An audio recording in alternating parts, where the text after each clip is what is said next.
And now Sri Sanjay Singh ji. Vande Mataram sir, आपका बहुत बहुत आभार कि आपने वंदे मातरम जैसे महत्वपूर्ण विषय पर मुझे अपनी बात कहने का अवसर दिया। मान्यवर, मैं सोच रहा था कि वंदे मातरम के बारे में उसके 150 वर्ष पूरे होने पर यह चर्चा सरकार के द्वारा क्यों प्रायोजित कराई जा रही है। एक तो यह अच्छी बात है कि देशभक्ति की भावना का विकास सबके अंदर हो। वंदे मातरम के महत्व को सारे देश के लोग समझें, नौजवान समझे, किसान समझे, मजदूर समझे, पढ़ा लिखा समझे, गैर पढ़ा लिखा समझे। यह अच्छी पहल है, लेकिन मैं साथ ही साथ यह भी सोच रहा था तो एक घटना मुझे याद आई मान्यवर। वो घटना थी उत्तर प्रदेश की। हमारे एक ऊर्जा मंत्री हैं माननीय मंत्री जी ए.के. शर्मा जी, उनके सामने व्यापारी लोग पहुंचे। उन्होंने कहा 21 घंटे से लाइट नहीं आ रही, 21 घंटे से लाइट नहीं आ रही, व्यापार बर्बाद हो रहा है, बच्चे रो रहे हैं, हमको गर्मी में बिजली दे दो। मंत्री जी ने कहा जय श्री राम, बजरंगबली की जय, और गाड़ी में बैठ के चले गए। मैं आपके माध्यम से सरकार से पूछना चाहता हूं, क्या भगवान श्री राम ने आपको कहा है कि आप नाकारे और निकम्मे हो जाइए और जनता को अंधेरे में रखिए, बिजली ना दीजिए? यह क्या भगवान श्री राम ने आपको कहा है? यह शिक्षा आपको भगवान श्री राम ने दी है? मान्यवर, मुझे वंदे मातरम आम आदमी पार्टी की रैलियों में, आम आदमी पार्टी की सभाओं में जब भारत माता की जय और वंदे मातरम जोर जोर से लगाए जाते हैं। किसी दिन लगाने का मन हो तो आ जाना हमारी पार्टी के कार्यक्रम में, आपसे ज्यादा तेजी के साथ वहां पर वंदे मातरम लगाएंगे। सदन में भी लगाना चाहते हो लगाओ। तो आप इन नारों के पीछे, ये नारे देशभक्ति के हैं, ये नारे देश की रक्षा के हैं, ये नारे देश को आजादी दिलाने के लिए हैं। ये नारों के पीछे अपने गुनाहों को छिपाने के लिए नारे नहीं है, मैं कहना चाहता हूं मान्य। और आप क्या कर रहे हैं? आप इन नारों के पीछे अपने गुनाहों और अपराध को छिपाना चाहते हैं। वंदे मातरम का मतलब क्या है? वंदे मातरम का मतलब है मातृभूमि की वंदना। मातृभूमि की वंदना। हम मातृभूमि की वंदना करते हैं, तो आप कैसे मातृभूमि की वंदना कर रहे हैं? अरे 1 रुपए में तो एक आम नहीं मिलता। आपने 1 रुपए में अडानी को 1050 एकड़ जमीन और 10 लाख आम और लीची के पेड़ दे दिए। ये मातृभूमि की वंदना, ये आपकी मातृभूमि की वंदना है। आप मातृभूमि को बेचकर मातृभूमि की वंदना कर रहे हैं। ये मातृभूमि की, आज वंदे मातरम पे ही बात करूंगा सर। मातृभूमि की वंदना, मातृभूमि की वंदना हिंदुस्तान के एयरपोर्ट को बेच के नहीं हो सकती। मातृभूमि की वंदना रेल को बेच के नहीं हो सकती, सेल को बेचकर नहीं हो सकती, समुद्री तटों को बेचकर नहीं हो सकती, कोयला और गैस को बेच के नहीं हो सकती, हिंदुस्तान की जमीनों को बेच के नहीं हो सकती। तुम लोग मातृभूमि को बेचने वाले लोग हो, तुम मातृभूमि की वंदना करने वाले लोग नहीं हो। मान्यवर, वंदे मातरम पे ही सुनिए। आज वंदे मातरम के अलावा कुछ बोलूंगा ही नहीं। मातृभूमि की वंदना, इस मातृभूमि की वंदना में जब यहां पे लीडर ऑफ द अपोजिशन बोल रहे थे, मान्यवर, honourable I am not yielding sir, I am not yielding sir, sir I am not yielding sir, I am not yielding sir. जब लीडर ऑफ अपोजिशन बोल रहे थे, ऑथेंटिकेट इट प्लीज देन। जब leader, sir I am not yielding, sir I am not yielding. जब यहां पे leader of opposition बोल रहे थे, नो पॉइंट ऑफ ऑर्डर, खड़गे साहब, उनके मुंह से नो पॉइंट ऑफ ऑर्डर, दलित शब्द निकल गया, दलित शब्द निकल गया। पूरी की पूरी भारतीय जनता पार्टी हाउस में खड़े होकर विरोध करने लगी। दलितों से इतना चिढ़ है आपको? क्या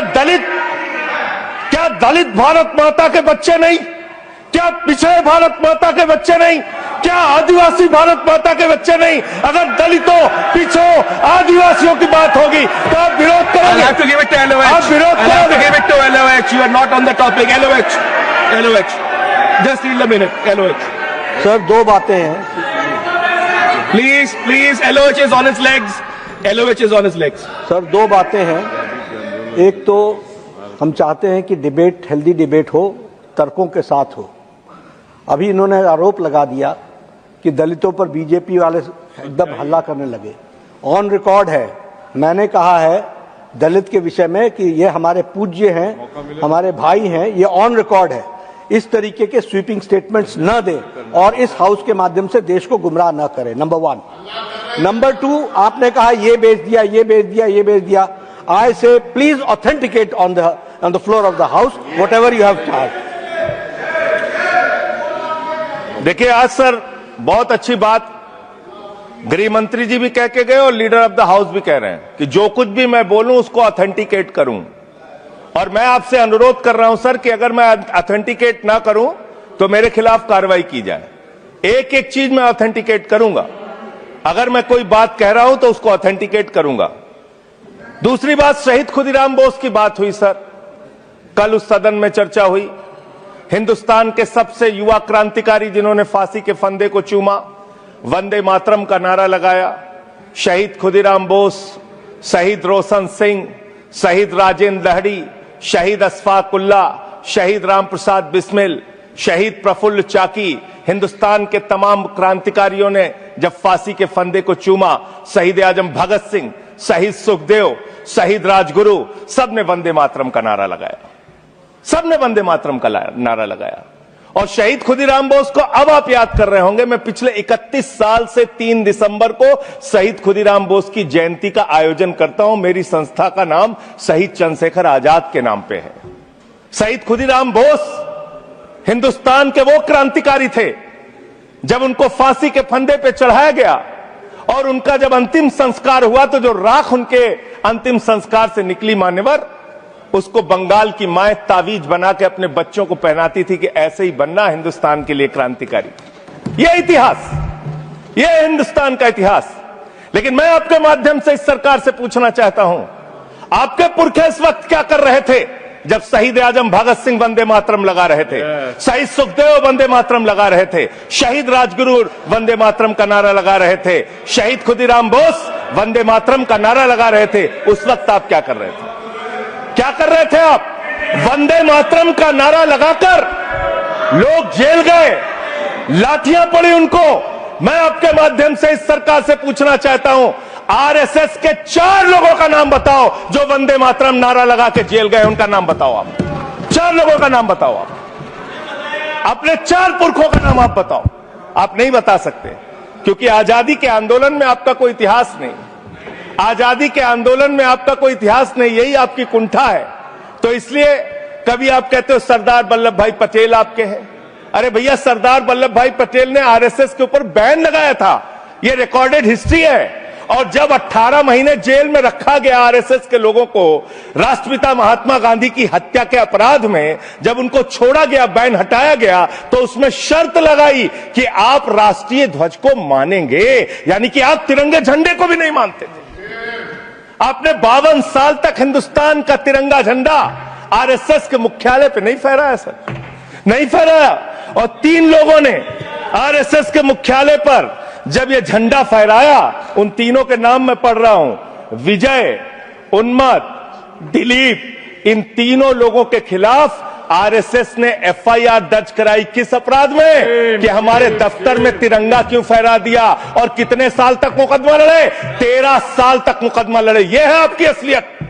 आप तिरंगे का विरोध करते हैं, भारत के राष्ट्रीय ध्वज का विरोध करते हैं। जो लोग तिरंगे और राष्ट्रीय ध्वज का विरोध कर सकते हैं, वो भारत माता के सच्चे सपूत नहीं है, वो नहीं है हमारे निगाह में। और मैं आपको बताता हूं सर, ये है 28 दिसंबर 1949 का ऑर्गेनाइजर पत्र, इसको भी रखूंगा, क्योंकि आज गृह मंत्री जी और लीडर ऑफ द हाउस दोनों कह के गए रिकॉर्ड पे सारी चीजें आनी चाहिए, इसको रिकॉर्ड पे रखना चाहिए। इतिहास देश को पता चलना चाहिए किन लोगों ने देश के साथ गद्दारी की, किन लोगों ने तिरंगे का विरोध किया, किन लोगों ने राष्ट्रगान का विरोध किया। आपको ये पढ़ के सुनाना चाहता हूं, ये ऑर्गेनाइजर है, क्या लिख रहा है। What is the moral sanction behind government's choice of Jan Gana Man, except that it can be made an item of entertainment. आप राष्ट्रगान का विरोध कर रहे हैं, आप भारत के राष्ट्रगान का विरोध कर रहे हैं। आपके मुख्य पत्र में भारत के राष्ट्रगान का विरोध लिखा गया है। इसके लिए भारत के प्रधानमंत्री को और पूरी की पूरी भारतीय जनता पार्टी को, जो अपने आप को आरएसएस को अपना आदर्श मानती है, पूरे देश से माफी मांगनी चाहिए। ये रिकॉर्ड पे लाऊंगा सर, इसको रख लीजिएगा, ये रिकॉर्ड पे रखा जाए। मान्यवर, फिर से बोल दे रहा हूं, 28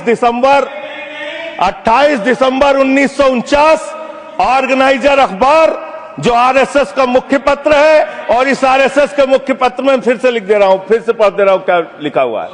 What is the moral sanction behind government's choice of Jan Gana Man? Unnecessarily it will get provoked. It can be made an item of entertainment. Please continue. ये लिखा Sanjay ji unnecessarily provoke. Continue. अच्छा सर,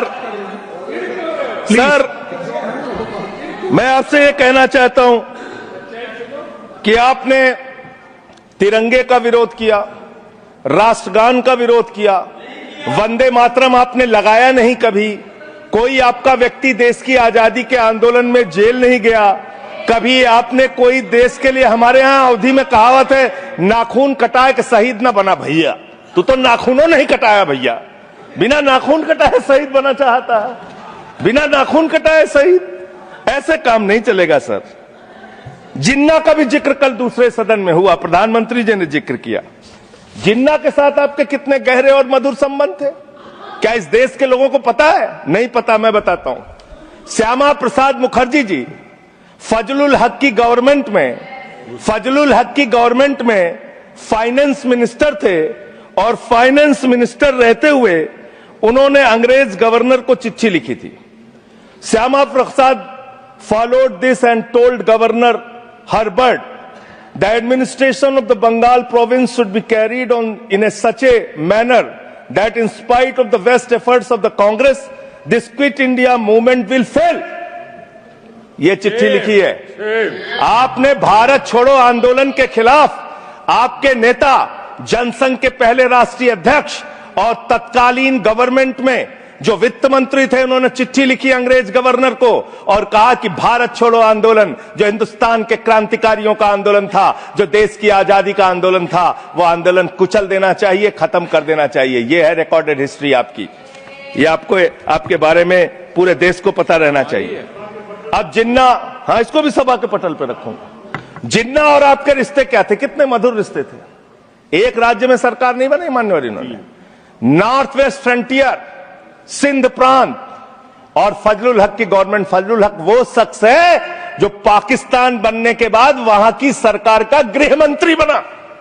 आपके रिश्ते उन लोगों के साथ थे, ये देश को पता होना चाहिए।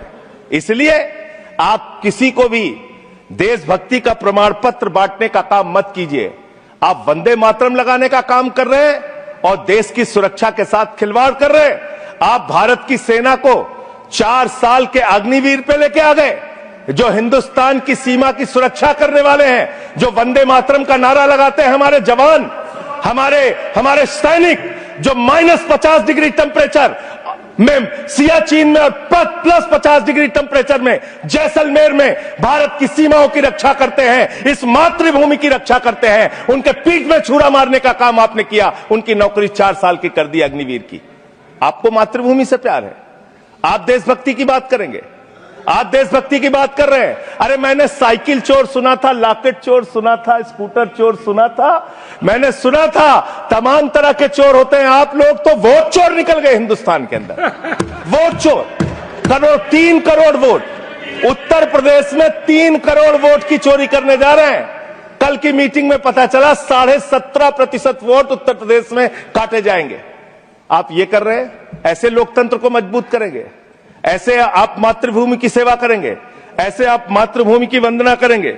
मान्यवर, मैं आप लोगों से सिर्फ इतना कहना चाहता हूं मान्यवर, आपके माध्यम से, कि हमने फिल्मों में सीन देखी है, डाकू लोग आते हैं, जय भवानी जय भवानी जय भवानी कह के, और वो गांव का गांव लूट के चले जाते हैं। जय भवानी कह के गांव का गांव लूट के चले जाते हैं। हम इस देश के अंदर किसी भी सरकार को वंदे मातरम और भारत माता की जय लगाकर देश को लूटने की इजाजत नहीं देंगे। वंदे मातरम लगाएंगे, भारत माता की जय लगाएंगे, जय हिंद भी कहेंगे, राष्ट्रगान भी कहेंगे, वंदे मातरम भी गाएंगे, लेकिन देश के साथ गद्दारी और धोखेबाजी नहीं करने देंगे। आपको नहीं करने देंगे। ये देशभक्ति के नारे हैं, ये देशभक्ति के नारे हैं। आप बेरोजगारी पे बात नहीं करना चाहते, महंगाई पे बात नहीं करना चाहते, दलितों का मंदिर में प्रवेश वर्जित है, कहीं उनको रोका जा रहा है, उस पर बात नहीं करना चाहते, पिछड़ों का शोषण हो रहा है, उस पर बात नहीं करना चाहते। आपने मातृभूमि की सेवा यह की है कि आज हिंदुस्तान के ऊपर 200 लाख करोड़ रुपए का कर्जा है, 200 लाख करोड़ रुपए का कर्जा। आपने हिंदुस्तान को आज इस स्तर पे पहुंचाने का काम किया है। और दूसरी बात मैं पूछना चाहता हूं आपके माध्यम से मान्यवर, इस देश में मजदूर भी हैं, किसान भी हैं, आदिवासी भी है, दलित भी है, पिछड़े भी है, सवर्ण भी है, सब में अनपढ़ है, सब में भारी संख्या है जो पढ़े लिखे नहीं है, जिनको संस्कृत का ज्ञान नहीं है, जो नहीं पढ़ सकते वंदे मातरम। तो आप उनको कह रहे हैं कि वो देशभक्त नहीं है। मैं आपके माध्यम से कहना चाहता हूं, वो देश को लूटने वाले अडानी जैसे पूंजीपतियों से ज्यादा बड़े देशभक्त हैं, जो अपने बच्चों के लिए श्रम करते हैं, मजदूरी करते हैं, कुली का काम करते हैं और अपने बच्चों का पेट भी पालते हैं, देश की भी सेवा करते हैं। वो आपसे ज्यादा देशभक्त हैं। उनकी देशभक्ति को आप इससे चेक करने का काम मत कीजिए, इससे उससे परीक्षा करने का काम मत कीजिए। मान्यवर, मैं अंत में एक और बयान आया, उसका जिक्र करके अपनी बात को खत्म करूंगा। अभी एसआईआर की प्रक्रिया के तहत उत्तर प्रदेश के मुख्यमंत्री ने कहा कि डिटेंशन सेंटर बनाए जाएंगे। 80 लाख लोगों के वोट आपने बिहार में काट दिए, वहां कितने घुसपैठिए मिले आपको? अरे भाई, ये भी मातृभूमि की बात हो रही है।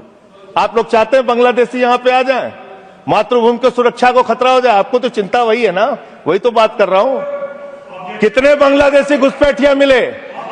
कितने बांग्लादेशी घुसपैठिया मिले? कितने बांग्लादेशी घुसपैठिया मिले? मात्र 315, जिसमें नेपाल के बाकी लोग सिर्फ 78 मुसलमान मिले। वहां 80 लाख लोगों के आपने वोट काट दिए।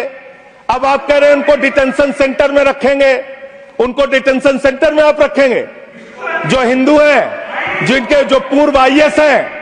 आप इस देश का सिर्फ माहौल बिगाड़ना चाहते हैं। आप इस देश को सिर्फ नकली नारों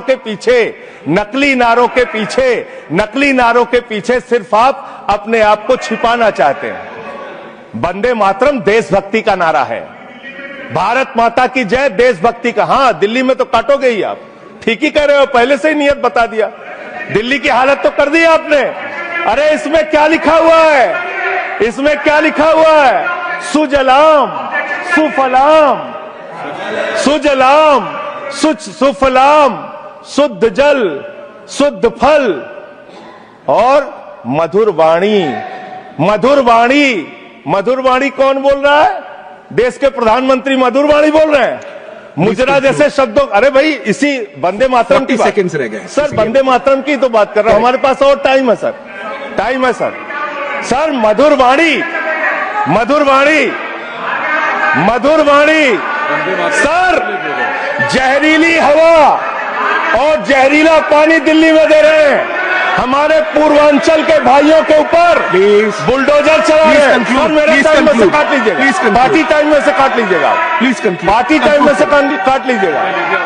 सर, हमारी पार्टी का टाइम 24 मिनट है। प्लीज 1 सेकेंड दिल्ली संजय को जी, संजय जी 1 दिल्ली सेकेंड को आपने- 1 सेकेंड ऑनरेबल अभी 10 मेंबर्स महीने- ऑनरेबल अरे, मेंबर्स 1 बच्चों सेकेंड शांत हो जाओ। माननीय संजय जी, बच्चों माननीय शांत। संजय जी, माननीय संजय बच्चों जी शांत। कंक्लूड करिए, आपका सर, समय खत्म अरे हो रहा मैं है। चौ- It'll सर, continue. 24 मिनट मेरा टाइम है। प्लीज मैं अपने माननीय time- Neeraj ji, please he is concluding, please conclude 10 second sir, please conclude, आपका समय समाप्त हो गया। सर मेरी पार्टी का समय 24 मिनट है। ठीक है। मेरी पार्टी का समय 24 मिनट है। और कोई स्पीकर हमारी- नहीं है आपके? स्पीकर एक और है, उनमें से आप काट लीजिएगा समय, मैं कह रहा हूं Conclude करिए, ना। conclude। हाँ, ये हमारा अधिकार है, पार्टी का अधिकार है। तो मान्यवर, 10 महीने में आपने दिल्ली की वो हालत कर दी, जहरीली हवा यहां पर आने लगी। दिल्ली को आपने दुनिया का सबसे प्रदूषित शहर बना दिया। बच्चों शांत हो जाओ, बच्चों शांत, बच्चों हल्ला मत करो, शांत हो जाओ। कंक्लूड, मान्यवर, अरे मैं एक Conclude मुख्यमंत्री करिए। इन्होंने बनाया है। कंक्लूड करिए सर एक मुख्यमंत्री बनाया इन्होंने, प्लीज, खत्म कर रहा हूं। प्लीज। एक मुख्यमंत्री बनाया है जिसको ये नहीं मालूम कि AQI होता क्या है। कंक्लूड वो टेम्परेचर बता रही है। ये हालत है। Thank you. तो इसलिए मैं अंत में इन्हीं लाइनों के साथ कि पहले ये तय करो कि वफादार कौन है। ये वक्त तय करेगा कि गद्दार कौन है। ये वक्त तय करेगा कि गद्दार कौन है। पहले Thank ये you. तय करो कि वफादार कौन है। ये वक्त तय करेगा कि गद्दार कौन है। वंदे वंदे थैंक यू, वंदे वंदे वंदे वंदे वंदे वंदे। कोई बीजेपी वाला वंदे मातरम नहीं लगाया सर। Thank you.